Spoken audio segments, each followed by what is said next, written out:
Welcome to the Daily Dev Talk with me, Adrian Nantchev, where we explore and share experiences, stories, and lessons 7 days a week from across the games industry, helping you make the best game you can. Stay tuned for today's episode. Good morning, Overload Nation. Welcome to another episode of the Daily Dev Talk, talking to game developers from across the world to bring them experiences, stories, and lessons 7 days a week. Today, I'm joined with Jon Hibbins from Psytec Games to talk about his latest game, Crystal Rift. Jon, talk about yourself first, please, and how you got into the games industry. Wow. Yes. Well, hello everybody. I'm Jon Hibbins. Wow. How did I get into the games industry? Right. I was 9 years old when I first started programming. My father brought me a ZX81, and there was very little you could do on it.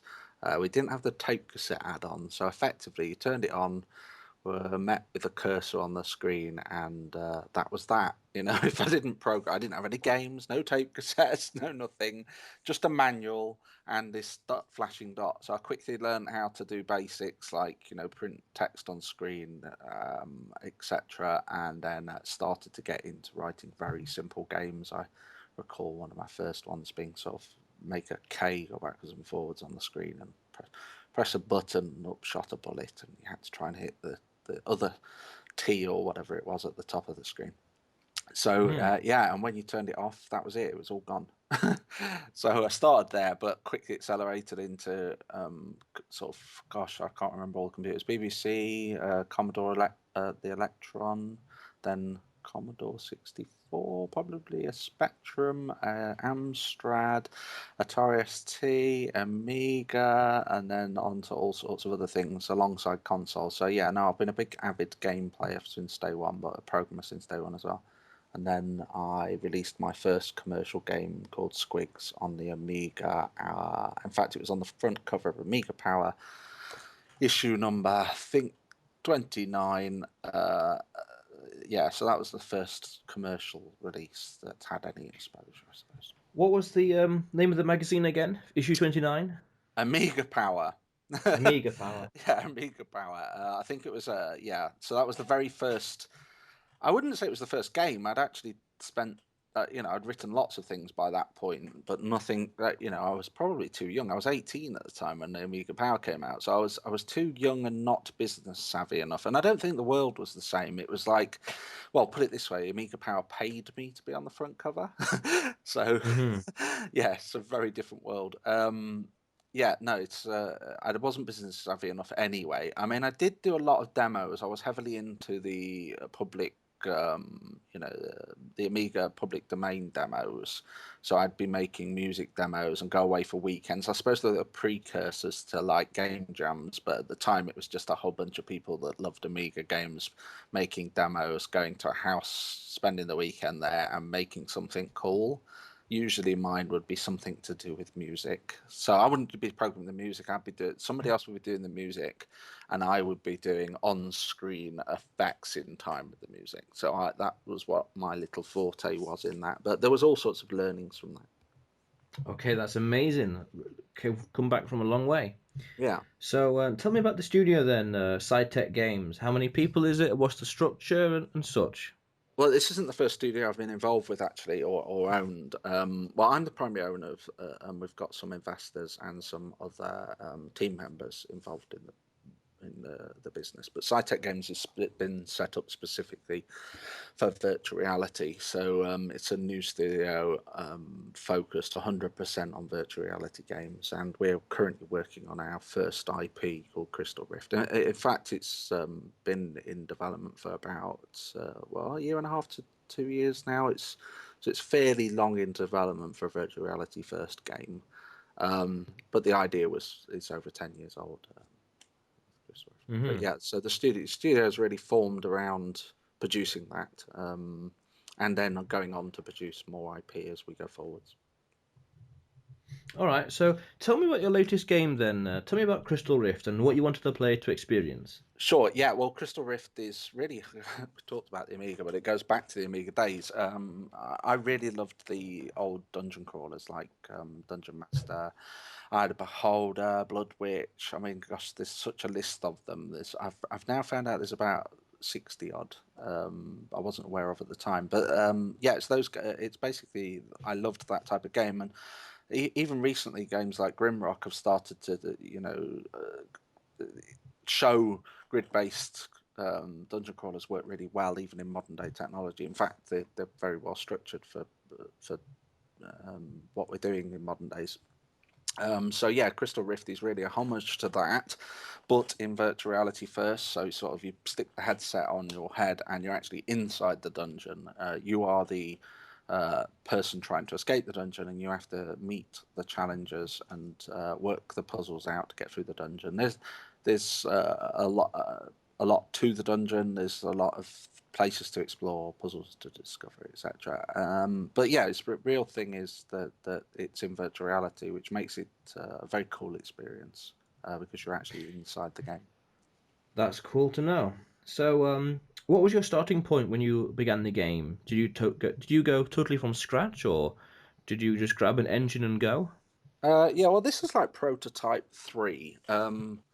The first prototype I did from scratch with my own engine, and it was called Dungeon Director, and it proved a lot of things. It proved that the game was, I could make the game run, but this was slightly prior to virtual reality, so and it was a bit of an uphill struggle. And I sort of watched from a distance engines like Unity and Unreal and various other engines start to mature, and that cited my interest. So I started to learn Unity with the specific intention. Actually, it was to port another game at the time, but I learned it well enough to think, oh, this would be really cool. And I could do virtual reality. And I got my hands on my first DK1 headset and started to try that, and immediately fell in love with virtual reality. And Unity made that easy, so I continued to learn. I came with the benefit of already knowing C# and C++ and Objective C, so I'd got the concepts fairly strong anyway for the development practices. And Unity was a really simple, actually it turns out a really complex and deep platform, but really simple to get started. So because I already knew C# and I already knew most of the concepts because I'd done my own engines and understood 3D graphics engines and so on. The concepts were all very clear to me, so it didn't take long to step into it and get going. Had a prototype out fairly quick. So a massive grounding on object orientation and game states. Yeah, exactly. Object oriented coding and other work I do, it leads to understanding that. And because I've had a lot of experience writing lots of different games, I really enjoy writing games. I mean, I suppose my day job I would describe as more enterprise software, but I really do enjoy doing games. And surrounding myself with people that love games as well. I really love that part of what Psytec Games is doing. Yeah, and yeah, as long as you've got a very strong understanding of object orientation, I actually believe people can jump languages very quickly. I mean, every language has its own idiosyncrasies, and probably takes a few years to become what I'd describe as a professional in that language. But you can pretty much jump languages, and I do regularly jump languages to and learn something new. That's amazing. So, speaking of learning something new, how did you go about promoting the game, Crystal Rift, and what strategies worked for you and what didn't work so well? Yeah, I mean, I wouldn't describe myself as a professional yet. I'm still learning. I think groundwork and research helps. I've spent it's a lot of everything and consistency of everything. I would describe. We took Crystal Rift through Kickstarter, which helped because obviously that exposed it to a new audience. But Kickstarter's not like a simple solve to something. It's not like, oh, we'll stick it on Kickstarter and we'll just we'll make loads of money. Even the Kickstarter process requires you to market yourself and get traffic to your Kickstarter page. Kickstarter really don't bring a lot of traffic to your page. It's your activities that bring traffic. And if you're lucky, people like your game and they tell others about it, or it appears on Reddit. So yeah, a bit of everything really. So we spend quite a lot of time on Reddit and Twitter and Facebook and the community forums and as many places as we can really, talking about the game. And but primarily we link it to something interesting. People don't want to read boring stuff about, I've just added a blah blah blah or etc. And so we try and hook it into, oh, there's a new thing, or this is quite interesting to talk about. And there's been some hits and misses. I went in, I thought that things like dev blogs would be useful, but actually they're cool, and maybe you get a bit of respect for doing them, but they don't drive a lot of traffic. So yeah, analyzing where the traffic comes from is an important part, and with tools like Google Analytics and game analysis, analytics and Unity Analytics and so on, we have a really good understanding of where our what beats hit and what traffic generates from what. And then if you get something that works, then double down on it. So it's using a lot of those I suppose tried and tested things, as well as trying new things, just to make sure that you're not missing anything. But yeah, we've become very professional in our press releases. We've got a very good list of contacts that we now speak to, and we put ourselves out there a lot. I think a lot of studios sort of sit in their bedroom and just expect it to happen, and it doesn't. It requires Yes. Yeah, it requires a lot of hard work. We went through the Steam green light, so we had to get the 10,000 votes that required there. So it's like, you need to build a community that wants your game, that understand what you're trying to do, and bring traffic every day to what you're doing. And with virtual reality, that's been a new thing, because the community is only just starting to grow. So we've had to work really closely with the great community that is in virtual reality at the moment. But essentially, yeah, we go out on the road. We do. We're just about to do EGX. Come and see us if you're going to EGX. It'd be awesome to see you there in London. But yeah, we do spend money on that. But we also, just go down to our local meet and greets. There's a London Unity user group, which is awesome. Come say hi. I'm at most of those. Lots of little events around VR, but also anything. I've attended all sorts, including meetups that just talk about games and talk about game flow or game advice, and those are all useful to get contacts. And we've met some amazing people, and some people that are now working on the game from that community. All right. So speaking of communities, how did you go about getting feedback for the game and QAing the game? Yeah, well, quality we do a lot internally, but I'm a big believer of little and often. So we try and put as much release out there as we can. So we're constantly evolving it and iterating on the game, and communicating with the community. So we do, apart from the obvious forums and people emailing us and that type of communication, we do actually send out questionnaires and with specific questions that we want answering, so that helps us to understand. So we might only get, let's say, 40 people respond to those questionnaires out of our community, but they are very useful because they give you 40 people's truths perspectives, because people don't tend to say the same in a public space as they do in a private space. And they tend to, if they're writing directly to you on an email, that tends to be a different message as well. But if you're asking specific questions in a questionnaire using something like SurveyMonkey or whatever other one that you want to use, then they tend to answer more honestly and give you better answers. So I like doing those. But yeah, a lot of playtesting. There's nothing better than standing and watching somebody play it on Twitch or watching somebody on a YouTube channel just play the game. So you just stand and watch and watch and watch and watch and watch and just learn anything you can, because every single player is different and every single player will teach you something new. Nearly every time somebody's played, I've watched something and thought, oh, if I do that and that would make that cooler. Or if I do this, it would stop that from happening. And then be really religious about, even when I'm working on my own, I do this, but I'm really religious about running some type of professional operation. So we have sprints that last about 2 weeks. We have stories and tickets within those sprints. Those stories are allocated to people that we burn the time down in the sprint and then deliver. And yeah, I suppose what I bring to the table with Psytec games mostly is my experience in delivery and project management through that. Because we've just talked about three things, nothing to do with writing code, and that's nothing. That's all right. And it's like that. To be a the games main developer, thing. especially an indie games developer, nothing. It's like probably 50% of the time is actually sat down writing code and planning things and doing that. There's a lot to being a good games developer. around simply well planning, communication, organizing people. I don't think it's easy to do things on your own. I don't think you'll do a good enough job, honestly. I can't write music. I'm not great at graphic style and texturing. There are people out there that are just as interested as you are, wanting to get involved with projects that they don't necessarily have your skill. They don't have the project management, or they don't have the programming skill, or whatever your core skill is. And don't be afraid of finding teams, because they're out there all the time forming games. I mean, a good entry is to do a game jam. There's lots of game jams going on all the time. I've just recently done a VR game jam.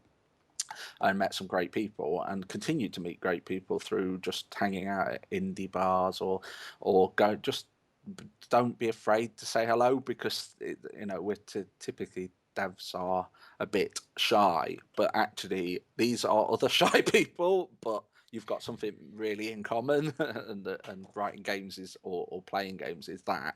So go get yourself out there. That's really good advice. Yes, exactly. Something in common. Yeah, exactly. So, what was cut from the game and why? Perhaps it wasn't fun enough, or would have been too big, or the game wouldn't have been finished on time. Well, we're still towards the end of development. We're not quite finished. We're on Act 2 out of 3, because we're in like an early access on Steam. So this still ongoing. But yeah, no, we have cut stuff. I like to think that we plan well, and that we organise what we're going to do, talk about it, communicate, test it, prove it, and then implement it. In practice, some of that proving doesn't work out. I mean, I can think of specific things. There was a vorpal tunnel in one of the on a like a minecart roller coaster ride that we did inside the game. And sorry, I'll back up a second. The Crystal Rift is also like an editor, so you can create dungeons within the game. So you can place the blocks and create your own dungeons. So some of the blocks you've got like roller coaster rides, like minecart rides. So we had this great idea to add this new block, like a vorpal tunnel, which I don't know whether you've ever done this at a theme park, but you like walk through or go on a ride through a tunnel that's spinning at a certain, and the track slightly turns at the same angle as the big spinning disc around you turns, and it makes you feel like you're going upside down. So I had this great idea. We'll put one of those in, because in VR, you'll get this feeling that you're going upside down, and that was just a terrible idea because it made everybody sick.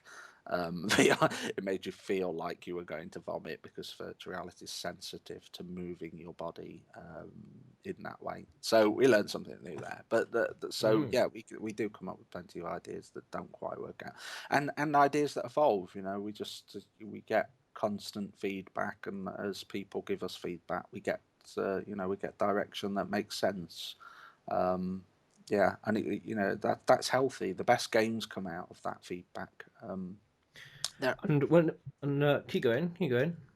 Yeah, so yeah, a lot of that, it helps us create a better game, and frankly, people do want to be told in a nice way, this works, this doesn't work. And because the truth is, to write a great game requires lots and lots and lots and lots of people, and AAA studios are good at it because they've got hundreds of people, and they've got probably a dedicated team of 5 people just focusing on game flow and story, and another team focused on storyline, and you've got managers of that, and they're all making those decisions through experience and through community reach out and through beta teams and so on. But indies don't have that. We don't have all those big parts of the picture. So we have to ask for help. I mean, it's like I read some good stories about people languaging indie games because they speak 2 languages and they help out. It's like that type of community feedback is critical to making good indie games. We could go away and we could try and make something on our own, and it might be good, but the truth is, it probably is quite a simplistic game that's very focused and driven, and that works. It works in some games, but for a more complex game, a bigger game, the community feedback is valuable, because our number one aim is to make a game that we're very proud of, and that the customers, people that play the game and buy the game really want, love to play, because there's it's not about providing a high income revenue coin driven game or whatever to most people. It's just about providing the best game they possibly can and funding the next project, because without cash we can't do it, and that's it's just the harsh reality of indie development. As regards to the harsh reality, did you ever get any negative press or backlash from the fan base, and how did you deal with that? Oh, that's a fair question. Yeah, no, do you know, that's hard. It's hard. I'm a strong person. I like to believe I can brush it off, but some people are just. I think I've got a story. Been asked that question, not by friends as well, and yeah, do you know, the answer is yes. There's a lot of people out there, and some very strange people that do hook in for whatever reason. I mean, I've had stalkers that have followed me online and done everything they can to get involved nastily on everything and anything. No idea why. Just no idea why. But then and then I've had people say really horrible comments, or just you spent a year and a half of your blood, sweat, and tears developing something, and then somebody just comes in and says, "Well, oh, excuse me for language. That's absolutely rubbish. It's not the game I want." And that's fine. We're not trying to sell to everybody. We're not trying to make the game that everybody wants in the world. We're trying to make our experience and give you something great. So yeah, no, that's really hard to deal with. On the opposite side, there are way more people that say, "Oh, really love what you're doing. I absolutely love your game." And we've had really strong and good press reviews. I think we're sitting around 4-star-ish at the moment, and we're not at the end. We're pushing higher. We're trying to get the game to as best as you can. So and it's just that one bad against the 100 good still hurts. It still gives you a bit of a sting. It's hard to deal with, but at the end of the day, if there was a YouTube video of some beautiful cats playing together and the cutest things you've ever seen, and one of them slightly slips off the table or lands, it's like, and this. It brings a tear to your eye. There will be 100,000 likes and 10 dislikes, and that's just, some people are like that. I get what you mean. I'm sorry. We're doing our best. We're trying our best, and I'm sorry we can't please everyone. But that's okay. It's not for everyone, and the small percentage that don't want anything to do with it. I think they'd be more helpful by either being quiet or being very direct with what their issues are, so that we can address them. That's the truth. I understand. So, what was the best game dev purchase you made? Whether it was a software license or hardware or equipment, or simply a comfortable chair, good desk, and a second monitor. Oh, well, in our case, it's probably mostly about virtual reality headsets and gear, but because we spent a lot of time on that. So actually, the most, I wouldn't say purchase, but the most useful things to us have been developing relationships with Oculus, Sony, and Steam to get the headsets, because without the headsets, we couldn't be doing what we're doing, and without their support, their, I'd say, guidance, but also that they bring a lot to the table with this new world that's appearing. So yeah, no, that's been the most useful thing, and I've got to know people on first names now, and we've spent a lot of time and effort on that. So that's probably the most useful thing I've done. But yeah, no, in terms of paid things, I think the computers. Without them, we've had to buy fairly fast computers to run virtual reality. You need a 970, and we're running a 980s. I develop on dual screens, so all of those. That's probably the best spend in terms of what I work more efficiently on bigger screens as well. So we've had to spend I've had to spend personal money on things like that, and that without that, I don't think I could be as efficient and do as good. Well, it's just a business expense. Yeah. Well, we're lucky we've earned that back in terms of sales. So in early access, and yeah, things are looking good. Yeah, but without I think what else we've been able to do is, because we've done early access, and people frown a bit on early access, but I found it a wonderful experience. Mostly because you don't harshly get reviewed in early access. You get given the benefit of the doubt. So it's like you get a lot of benefit of doubt feedback, which really helps actually, because you want that at that stage in development. But it's meant we've also got a cash flow, because the people that are early adopters have have invested in us, not just the game, and believe that we're going to create the game that they want. So that it's developed a community, it's developed a cash flow for us, and we've been able to spend some of that cash flow on resource. So we've recently employed a character designer, an animator, a guy called Robert Ramsey, and he is really very skilled at what he does. We didn't have that skill internally, and we couldn't have wanted a better person to join the team, and that's meant we've been able to introduce well-designed, great-looking monsters into the dungeon that we wouldn't have been able to do without the cash flow from the early access. So that's a good spend for us, and early access has given us that benefit. Mm-hmm. So, what game development related book, lectures, or learning resource can you recommend, John? Well, I'm a self-learner, so I think books are about as out of date as they're printed, which is a shame. I'm sure there's some great books. I've heard some good things about some of the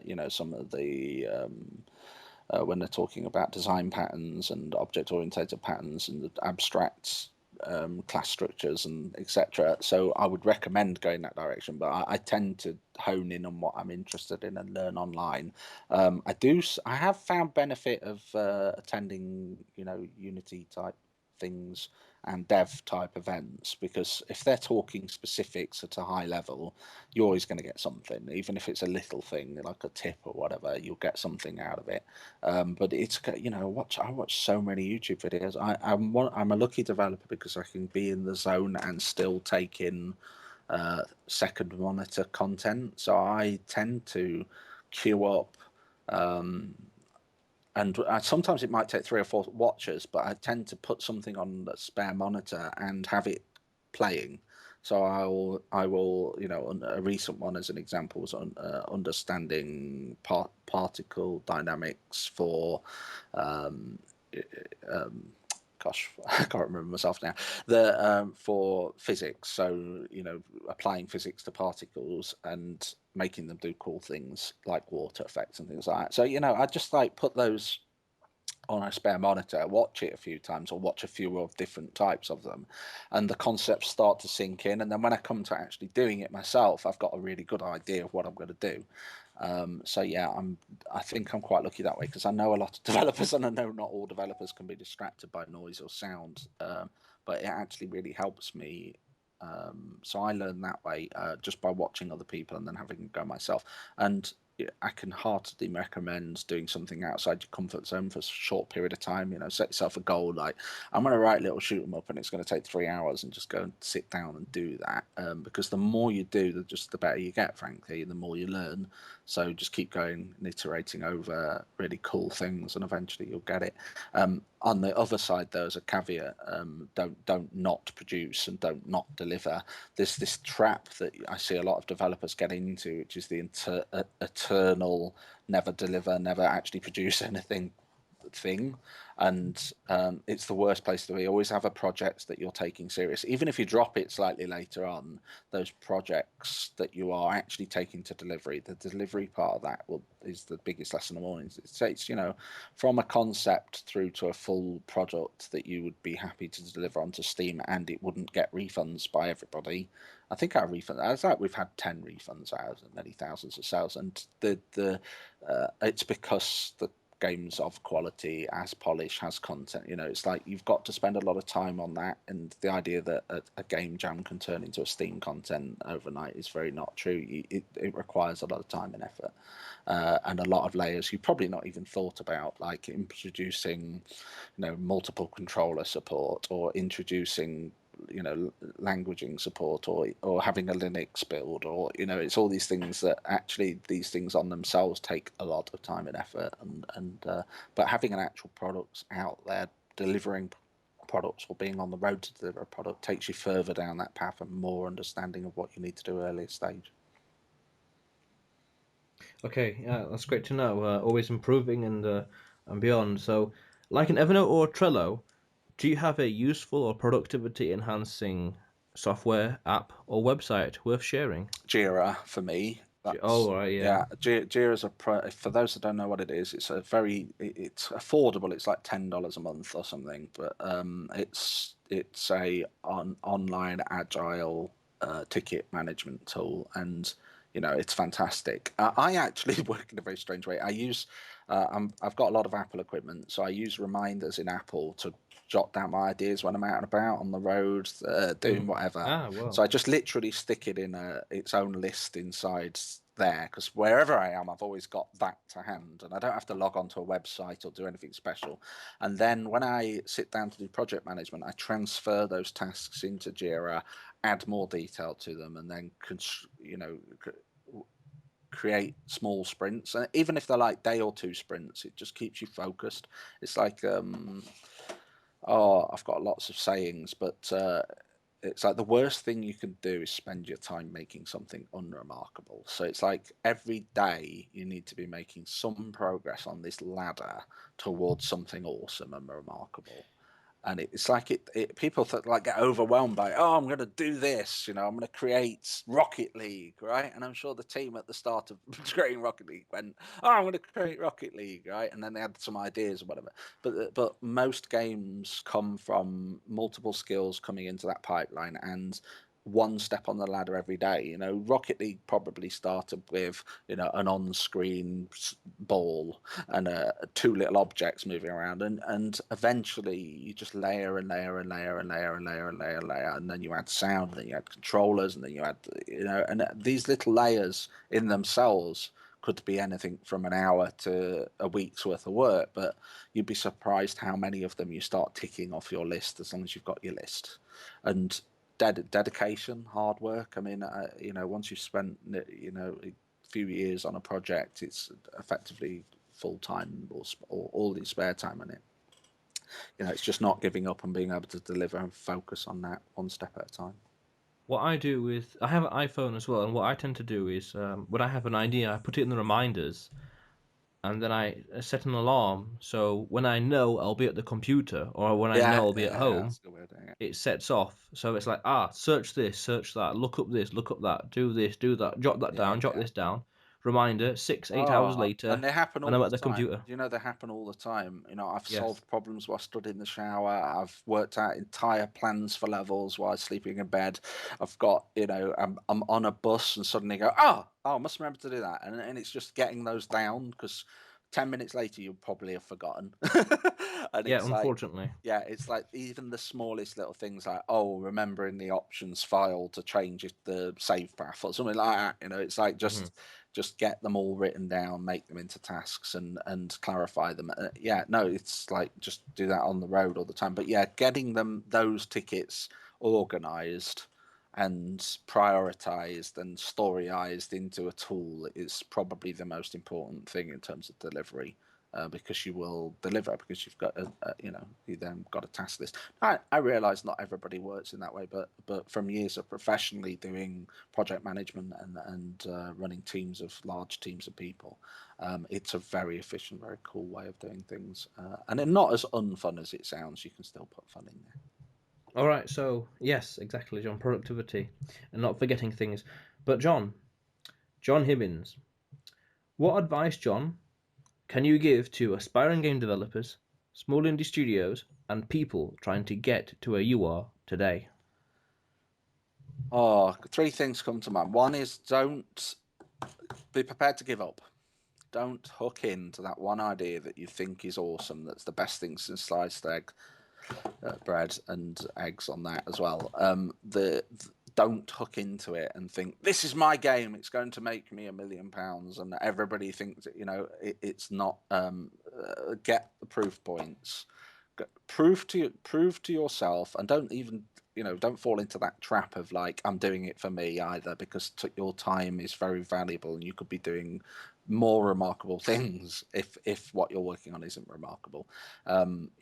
Just find proof points, and proof points are very obvious when you sit down and think about them. Is anybody interested in my game? Is the game got legs? Has any press even talked about it once? And you set these proof points and try and meet them. And if you're not going to get them, give up or park it, come back to it another year, because it's fine to do that. Everybody does development for their own reasons. So lots of people still learning and going around in circles, making new things and just doing it because they want to do it. But I really believe every project should be viable. And yeah, so that's really, I would give that advice. Be prepared to give up, but also plan it. What else? Consistency. Just make sure you are constantly being consistent in everything you do. The quality of your code, the quality of the graphics, the quality of the sound.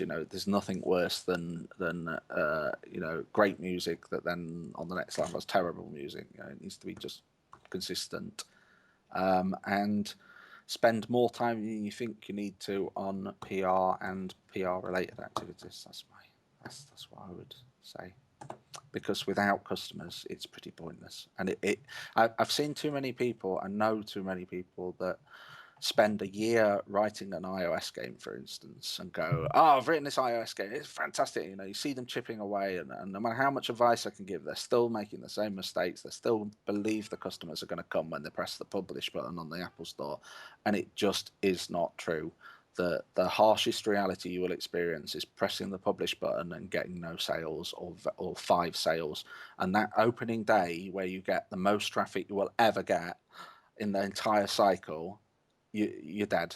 You're dead in the water before you've even started. The goal for launching on stores is to hype yourself and have yourself purchasable and quality and known about on the day you launch, and that way you can push yourself up the list. I don't really want to talk about iOS too much. I wouldn't recommend anybody releases on iOS as their first indie project release on the PC, but because the iOS store is very saturated, a very difficult market, and you need to know what you're doing. Yeah, that's my personal feeling. Very few people succeed or make enough money to live off in that market space. They did, but times have changed. Again. So, what is next for you, and what's the best way to contact you? Or John at psytecgames.com or John at crystalrift.com. My next thing is we're working very hard on more headset support. So we've just got our Sony PlayStation 4 dev kits. So we're just working through delivering that to Sony Morpheus platform in next year. And if you're not aware of all the virtual reality news that's going on, then the HTC Vive is coming out towards the end of this year, stroke early next year. Oculus Rift is actually launching in Q1. And then the Morpheus is launching probably Q2-ish. So we're concentrating really on getting the game finished. So like we're halfway through Act 2, so we're concentrating on that, getting that finished, and then releasing on all those platforms. So if you do pick up one of those headsets, please check us out. And I'm sure you'll have a great time because we've spent a lot of effort making sure the game's great. But we're also available on Steam Early Access today. So even if you've not got a headset, it will work on non-VR, and it is still an awesome game on non-VR. It's a perfectly good game. I just think you get the better experience on VR. And we're out and about. If you happen to be in the UK, we are regularly showing in London. We are at most of the big shows through Europe. Paris Games Week and London EGX come to mind. Come and see us. Well, John, it's great talking to you. A lot to take in.